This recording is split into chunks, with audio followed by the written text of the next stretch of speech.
Yesterday was a good day. It was August the 2nd, a Saturday. It was a good day until it wasn't. Me and Jess went on something known as a date. We we forked over some hard-earned dollars for a babysitter that we really trust. Shout out to Miss Amanda. Thank you. Me and Jess trust you with our children. They like you. That's great. Thanks. Take a drink. I'm gonna drink to Miss Amanda. We went out to eat, and we went to see the Fantastic Four movie. And I would have to turn in my nerd card, my Marvel fanboy card, if I didn't say Fantastic Four, really good movie. We both liked it. I did not love it. I loved Superman, but it was Fantastic Four was really good. I recommend it. At some point in time, I will express my thoughts on both Superman and Fantastic Four at a later date. That is not the point of this story. The point of my story comes at 8:45 p.m. when I was attempting to mow my yard. I have become a middle-aged man who enjoys mowing his yard. Teenage me would hate that. Mowing yards is something I did for money, but now I do it to be by myself and give myself a sense of accomplishment and keeping my yard neat and tidy. I don't do a very good job of it, but it is something I like to do. It gives me, I get away from the kids with just my thoughts. I am a crazy person that push mows a yard in Kentucky on at 44. I do it because I'm a crazy person, and I acknowledge that riding lawnmowers exist, but I don't use them. It's against my religion. Moving on. Again, not the point of this story. The point of the story is whilst I was mowing my yard in somewhere Kentucky, not a real place, but that is my privacy settings. I look over, and I live in a suburb in somewhere Kentucky. I look over, and I see a truck, a pickup truck, a flatbed truck, not a military truck, just a regular truck with a flatbed with a machine gun mounted on the bed of the truck. A machine gun. And for those of you who are aware, I am Nick of the Shady Rogues primarily. I'm not a fan of guns. And I have never had a need to own a gun. I've known too many people to lose their lives due to gun foolishness and stupidity and oopsie daisies and on purposes. And to look over and see a machine gun mounted on a truck driving by, I could not believe my eyes. And I really wanted to get the yard done, so I go around a couple times and I think about it. And the truck goes by, and I'm thinking to myself, do I need to call the cops? Is something bad about to happen? Why does this person have a weapon of war mounted to his pickup truck? Why? Why would someone have this? So I go around the yard. I was almost done. I go around a couple more times, and I think to myself, I need to get a second opinion. So I go into the house. where my wonderful wife Jess was. She was minding to the children while I try to get this yard done. So I go in and I explain, hey, a truck with a mounted machine gun just went by. What do you think? Should I notify the authorities? I realize that this person isn't doing anything illegal, but we live near a school. We're less than a mile away from an elementary school that my youngest daughter will be attending in less than 2 weeks. A few miles away from middle school that my oldest daughter will be attending in 2 weeks. And an MF and machine gun just went by my front door. And I don't like that. It does not, I find this intimidating. Wife, please let me know what you think. Should we call the cops?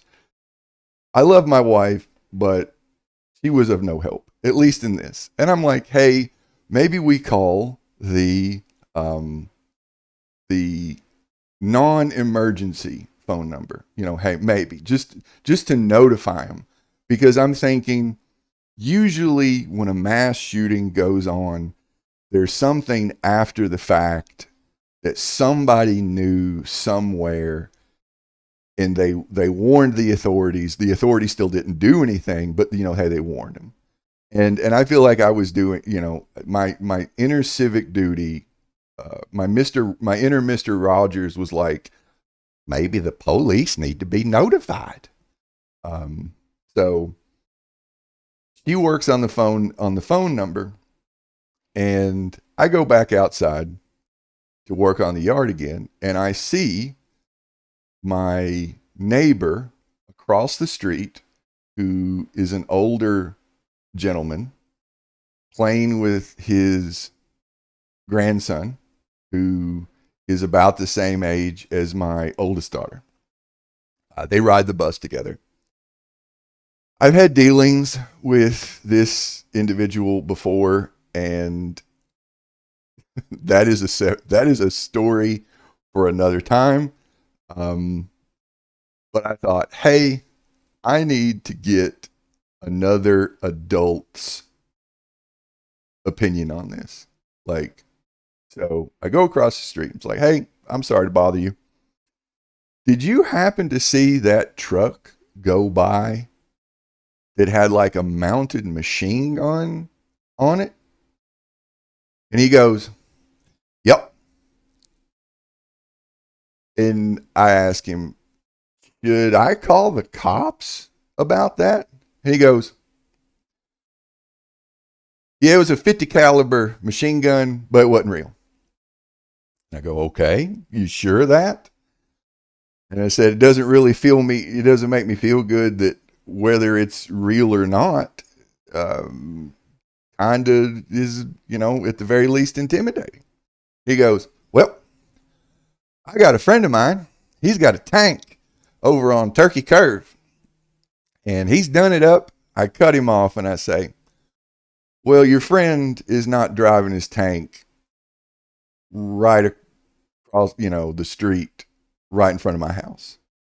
This guy's got a machine gun, trying to direct the conversation a little bit, because at this point in time, I'm getting the vibe that this guy ain't going to help me based on what he was saying and previous interactions I've had with this dude. So, I was like, well, I see somebody carrying a weapon like that, makes me think that they're intending to do something that they shouldn't. This is the world we live in today. We're not far from a school. And he goes, well, maybe he thinks he needs it. And at this point in time, I'm back over by my lawnmower, and I go, well, maybe zombies. And I just start my lawnmower and go on about my business thinking about this, realizing that this individual is of no help and we fundamentally see the world differently. And I kind of feel like the back and forth was he didn't want to he wanted to get the last word in, but I guess I won with zombie turn lawnmower on. So I win. Team me wins. So I mow the yard, go back into the house. Wife has got the non-emergency number for somewhere Kentucky's finest. And I'm thinking, well, do I call this? I don't know. I tell her the story of my interaction with my neighbor across the street. She texts some neighbors that we really do like about this situation. They tell a story about how, yeah, they don't care for this neighbor either. And, hey, have you seen him truck go by? And also it wasn't like military, it wasn't National Guard, anything like that. And there was a bit of an interaction with the neighbor about that too. It's just a truck that you would see driving around here in Kentucky, in anywhere.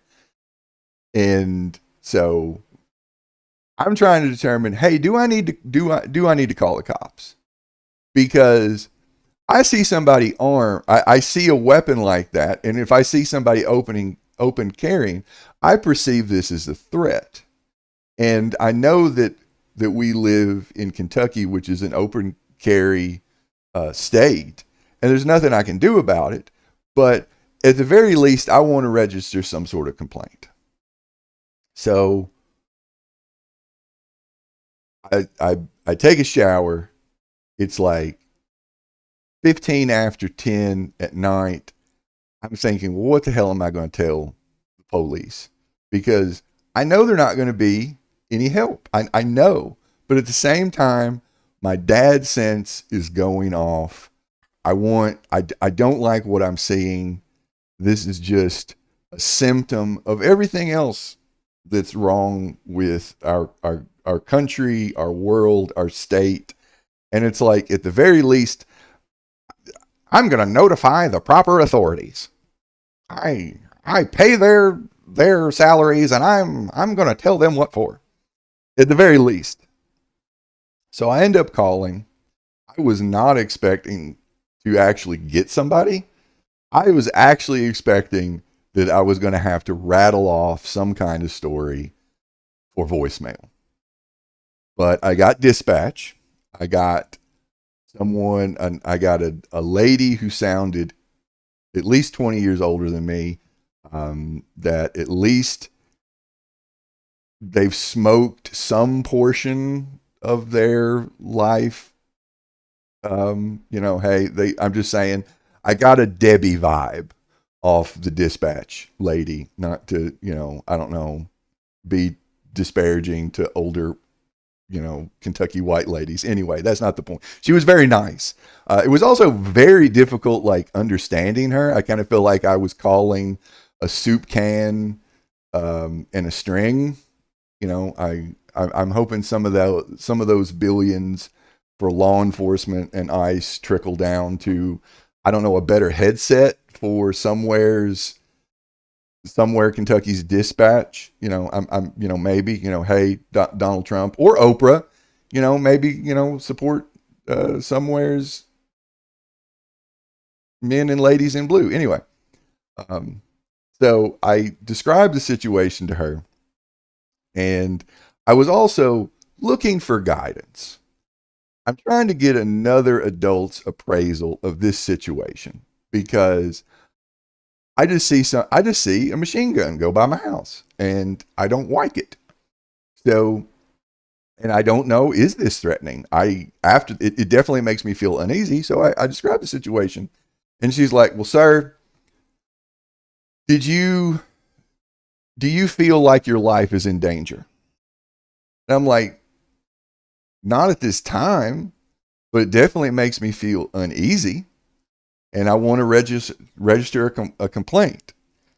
And it did feel a little bit like I was talking to an NPC, a little bit, a polite NPC, but still an NPC. And I ended up talking to her, describing the situation for like, I don't know, 5-ish minutes, something like that. And eventually she was like, hey, I'm going to, um, I'm going to give your name and number to a cop in the area, and they're going to get back to you. And she did that, and I don't know, she kind of hung up on me. Anyway, there wasn't like, goodbye, have a nice day, fuck off, anything like that. It was just kind of like click. Uh, so just saying, just, adding to the picture of this. So about 15 minutes later, a cop calls me up, and again, it's really hard to hear them. There's a bunch of, like, I'm hearing his radio in the background and so forth. It's just, it's really, it's like, yeah, I hear him better, but there's static in this soup can, and a lot of other people talking or whatever, just a lot of noise. So I described the situation to him also. And he's like, hey, it's an open carry state. I am paraphrasing. I will get specific, but basically paraphrasing. It's an open carry state. There was a gathering of, I don't know, military enthusiasts in the downtown area of somewhere, Kentucky. And he basically said this person was probably coming from there because it let out at around the time that I saw it matched up with the story that I described to him. And so that kind of like, he's trying to suss the situation. And I think to kind of normalize it to me, like, oh, this isn't a crazed gunman going to shoot up a school. He's just coming from the ammo sexual rally that's downtown.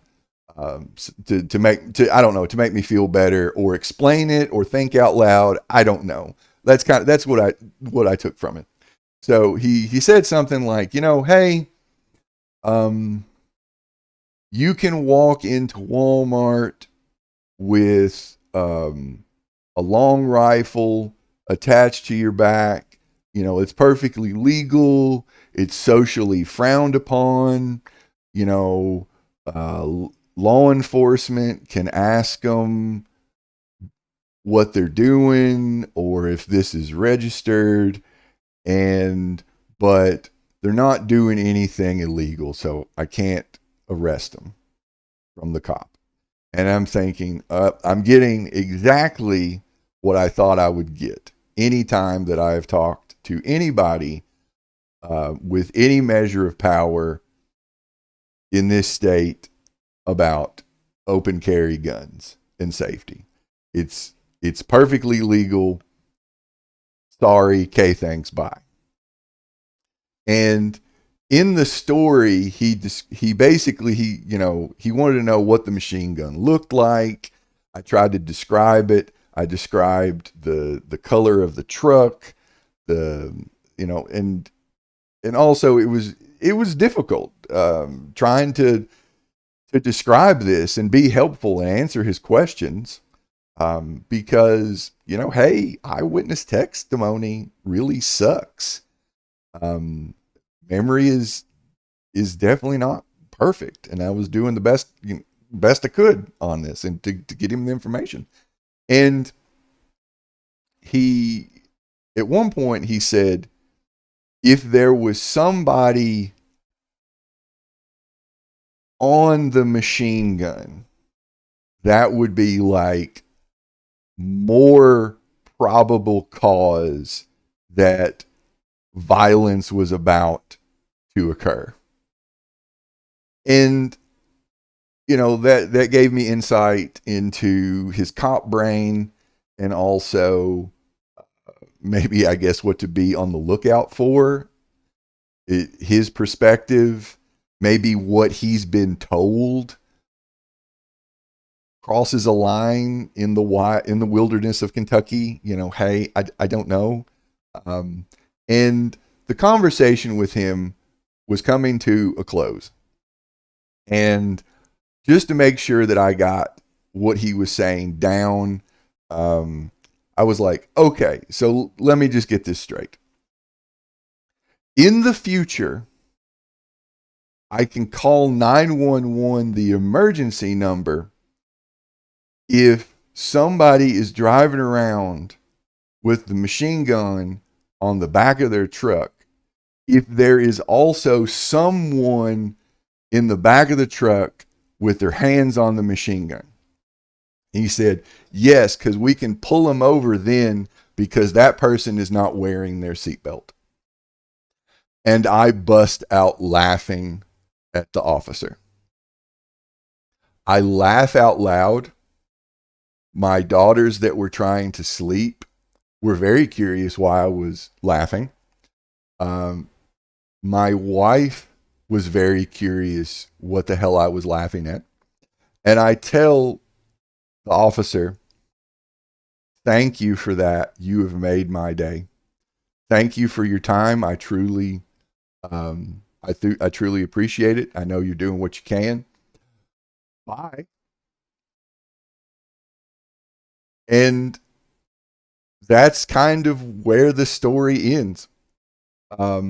I find this incredibly unsettling and also really hilarious. And I'm going to leave it there. I tried to get feedback from Jess. She doesn't know what to say. I would, in future people of YouTube who will be hearing this story, reasonable gun owners, at this point in time, reasonable gun owners are similar to moderate Republicans. I view you all as largely cryptids that I don't think are real, but I still want to hear from you. I don't want to hear from gun nut bots. I think that's who I heard from the last time I posted a video just on guns and my experience. So future people, I want to know your fifis on the video about my experiences and my fifis. So I'm going to leave it there.